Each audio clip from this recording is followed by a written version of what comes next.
Jurassic world rebirth সিনেমাটা দেখে এলাম, যেটা আজকে সিনেমা হলে রিলিজ করেছে। এই সিনেমাটা নিয়ে ভাই টোটাল 7টা সিনেমা রিলিজ করেছে ডাইনোসর রিলেটেড, ঠিক আছে। এর আগে জুরাসিক পার্কের ট্রায়োলজি বেরিয়েছিল, যেটা 2001 পর্যন্ত চলেছিল। এরপর বেরোলো জুরাসিক ওয়ার্ল্ডের ট্রায়োলজি, যেটা লাস্ট ছিল ডমিনেশন সিনেমাটা।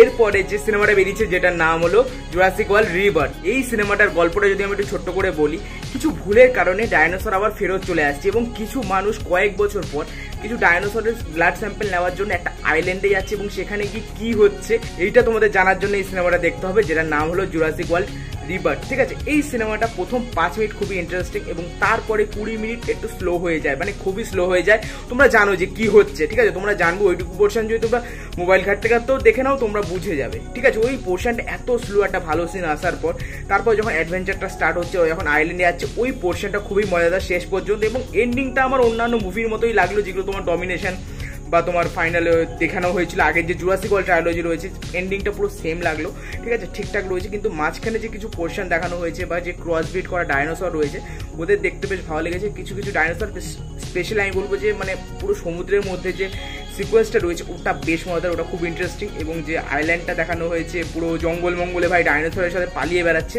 ওই জায়গাগুলো খুব মজাদার। এই সিনেমায় তোমার স্কারলেট জনসন রয়েছে, মার্শাল আলী রয়েছে, তাদের তো ভালো লেগেছে। কিন্তু আমার সব থেকে বেশি ভালো লেগেছে যে 4 জন ফ্যামিলি দেখানো হয়েছে, যেটা তোমরা ট্রেলারেও দেখেছো, ওদের বেশ ভালো লেগেছে ওই পোর্শনগুলো, ঠিক আছে। মানে খুবই ভালো, মানে যে অ্যাডভেঞ্চারের পোর্শনগুলো যেভাবে পালানোর চেষ্টা করছে বা যেভাবে ডাইনোসরগুলো দেখানো হচ্ছে, ওই জায়গাগুলো খুবই মজাদার। ওভারঅল সিনেমাটা আমার ঠিকঠাক লেগেছে। আমি যদি রেটিং দিই, আমি 10-এ 7 দেবো, খুব ভালো বলবো না, ঠিকঠাক। তোমরা যদি সিনেমা হলে গিয়ে দেখো, সিনেমাটা খুব আলাদা মজা লাগবে, ঠিক আছে। মানে যেভাবে ডাইনোসরগুলো আসছে, যেভাবে পালানোর চেষ্টা করছে, ভাই একটা বোটে করে পালানোর চেষ্টা করছে, ওই জায়গাটা খুবই মজাদার।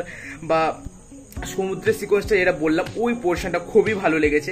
ওটা তোমরা দেখবে, সত্যি মজা লাগবে, ঠিক আছে। মানে যখন দেখবে ভাই, মানে এজ অফ দ্য সিট, মানে বসে যাওয়া, ভাই কি দেখছি, বেশ ওই জায়গাগুলো বেশ মজাদার। এমনি স্টোরিটা ঠিকঠাক, মানে সেম টেমপ্লেটে ফেলা হয়েছে। ওভারঅল যদি আমি সিনেমাটা বলি, ঠিকঠাক সিনেমা রয়েছে, অন্যান্য পার্টের মতনই রয়েছে, জুরাসিক ওয়ার্ল্ড ট্রায়োলজি যেমন রয়েছে তেমনই রয়েছে। তো ওভারঅল সিনেমাটা ঠিকঠাক, তোমরা একবার ট্রাই করতে পারো, ওয়ান টাইম ওয়াচ একটা সিনেমা রয়েছে। এবং স্কারলেট জনসন বা মার্শাল আলী এদের পারফরমেন্স ভালো, কিন্তু দেখতে ভালো লাগে। ওই টুরিস্ট ফ্যামিলি বা যাই বলো, যেটা ফ্যামিলি রয়েছে, ওদের পোর্শনটা খুব মজাদার। ওভারঅল মিলিয়ে জুরাসিক ওয়ার্ল্ড রিবার্থ তোমরা একবার ট্রাই অবশ্যই করতে পারো, বেশ ভালো লাগবে। যদি তোমরা বড় স্ক্রিনে দেখো, ওটিটিতে দেখতে হলে ভাই অপেক্ষা করো, না হলে ভাই সিনেমা হলে গিয়ে অবশ্যই ট্রাই করতে পারো, ঠিক আছে। তো অবশ্যই সিনেমাটা চেক করতে পারো। আমার তো মোটামুটি ঠিকঠাকই লেগেছে ভাই, যেভাবে পালাচ্ছে ওরা বা যেভাবে বাঁচার চেষ্টা করছে, ওই জায়গাগুলো খুব মজাদার। তো অবশ্যই দেখতে চাইলে গিয়ে ট্রাই করতে পারো, সিনেমাটা একদম খারাপ হয়নি, ঠিকঠাক রয়েছে। তো যারা দেখে ফেলেছো, তোমাদের কেমন লেগেছে নিশ্চয়ই আমাকে কমেন্ট করে জানিও। আর ভিডিওটা ভালো লাগলে লাইক করো, কমেন্ট করো, আর চ্যানেলটাকে অবশ্যই সাবস্ক্রাইব করো।